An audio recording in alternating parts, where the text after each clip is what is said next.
Close your eyes, and you can almost remember it. That strange, salty, slightly sweet smell. For generations of kids, Play-Doh wasn't just a toy. It was a sensory experience. Bright yellow tubs, rainbow colors, and the simple thrill of squishing something soft between your fingers. It felt pure, creative, even wholesome.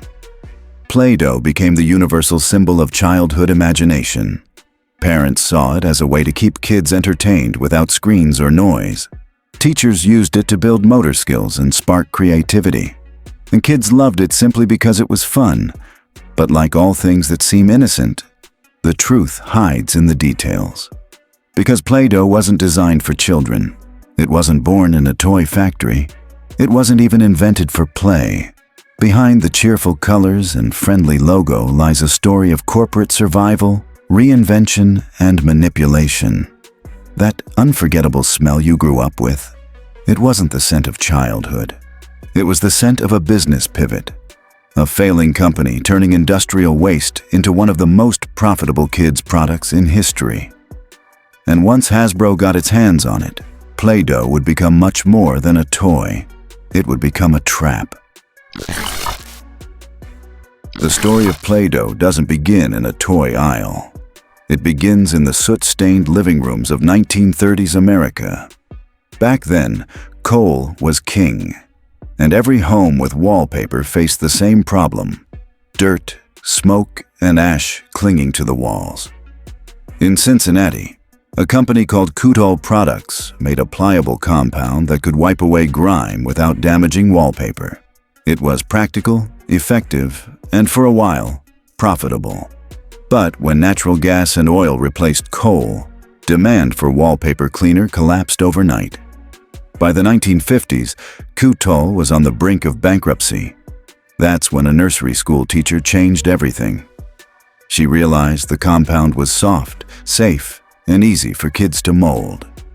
It didn't stain, it didn't crumble, and it could be reused again and again. Her idea was simple: repurpose the cleaner as a children's toy. Play-Doh had nothing to lose.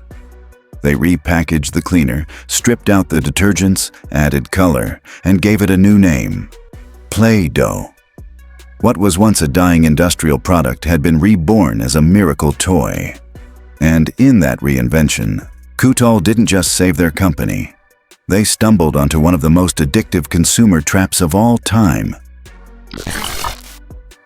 In 1956, Play-Doh officially hit the market. Not in toy stores, but in classrooms. Play-Doh knew teachers were desperate for affordable creative tools, and Play-Doh was the perfect fit. It was cheap, safe, and endlessly reusable. Kids could mold animals, letters, shapes, and when they were done, roll it back into a ball and start again. But the real breakthrough came from television. At the time, children's programming was exploding. Shows like Captain Kangaroo and Romper Room were shaping culture and selling millions of products. Play-Doh struck gold when Play-Doh became a recurring feature on Captain Kangaroo. Overnight, the colorful compound went from obscure classroom supply to must-have household toy. Play-Doh wasn't marketed as just a toy. It was marketed as a tool for creativity, a product that made parents feel good about buying it. In a post-war America obsessed with progress, that message resonated. By the end of the decade, Play-Doh was being sold in department stores nationwide, packaged in bright tubs with a logo kids couldn't forget. Play-Doh had taken a dead product, slapped on a new label, and discovered a formula far more powerful than wallpaper cleaner: the formula for nostalgia-driven profit. Play-Doh's success didn't go unnoticed. By the early 1960s, it had already sold millions of tubs, and bigger players were circling. In 1965, the Rainbow Crafts Company, which now controlled Play-Doh, was acquired by General Mills. Overnight, Play-Doh transformed from a scrappy classroom hit into a corporate product with serious marketing muscle. Under General Mills, Play-Doh was no longer just a colorful dough. It became a brand. New colors were introduced, Packaging was standardized with the bright yellow tub and red lid that defined its identity for decades. And perhaps most importantly, the company launched accessories. The Play-Doh Fun Factory, extruders, molds, and playsets. These weren't just toys, they were upsell machines, turning a simple tub of dough into an endless cycle of add-ons. Ownership passed again over the years, through Tonka, Kenner, and eventually Hasbro. In 1991, each company scaled the brand even further, expanding distribution, licensing characters, and pumping Play-Doh into every corner of the toy aisle. What had started as a failing cleaner was now a billion-dollar franchise. And like any corporate empire, its survival didn't rely on creativity. It relied on repeat sales, and that meant keeping kids hooked. On the surface, Play-Doh looked like the ultimate creative tool. Parents saw it as educational, a way to build fine motor skills, encourage imagination, and keep kids busy for hours. But behind the cheerful marketing was a far more calculated strategy. Play-Doh wasn't just fun. It was engineered to be consumed. Tubs dried out quickly, forcing repeat purchases. New colors and limited editions kept kids begging for the latest shades. The Play-Doh Fun Factory and endless themed playsets created an entire ecosystem where one tub was never enough. Even the smell wasn't accidental. Hasbro has admitted that Play-Doh's unique scent is a deliberate part of its identity, designed to trigger powerful memory associations. For kids, it became addictive. For adults, it locked nostalgia into their brains for decades. And there was another layer of manipulation: guilt. Ads framed Play-Doh as a better alternative to screen time. Real play that made parents feel virtuous. Buying Play-Doh wasn't just a purchase. It was a statement about being a good parent. This was the genius of Play-Doh's psychology. It wasn't selling creativity. It was selling dependence, one colorful tub at a time. By the 2000s, Play-Doh had become far more than a classroom novelty. It was a global empire. More than 3 billion tubs had been sold worldwide, enough to circle the earth multiple times. What was once a single product now sprawled across entire aisles. Tubs, playsets, molds, extruders.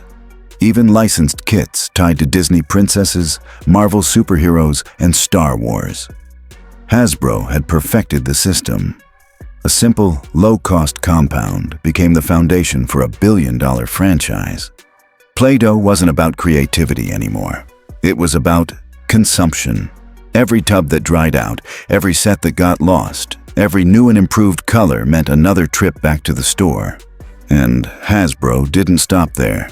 The company leveraged Play-Doh's nostalgia for parents and tied it to brand recognition for kids. Commercials painted Play-Doh as timeless, essential, a childhood rite of passage. Not having Play-Doh didn't just mean missing a toy, it meant missing out on childhood itself. What began as a product to clean wallpaper had turned into a machine that cleaned out wallets. And like all corporate empires, its growth wasn't built on innocence. It was built on the psychology of addiction. For decades, Play-Doh has been sold as the ultimate symbol of childhood creativity. Parents smile at the bright tubs, remembering their own childhoods. Kids tear into new sets, molding animals, castles, and shapes with joy. On the surface, it feels wholesome, even timeless. But beneath the rainbow colors is a darker truth. Play-Doh wasn't born as a toy. It was born as a last-ditch attempt to save a failing wallpaper cleaner business. Its success didn't come from inspiring imagination. It came from engineering repeat purchases, conditioning kids to consume, and training parents to equate buying tubs of dough with being good parents. The smell you remember wasn't magic, it was branding. The sets you begged for weren't about creativity. They were upsells, and the innocent tubs drying out in your closet weren't accidents. They were the foundation of Hasbro's billion-dollar strategy. You thought you were shaping your imagination, but in reality, you were shaping Hasbro's profits. Play-Doh wasn't just a toy, it was a corporate trap. one that turned childhood fun into one of the most profitable manipulations in history.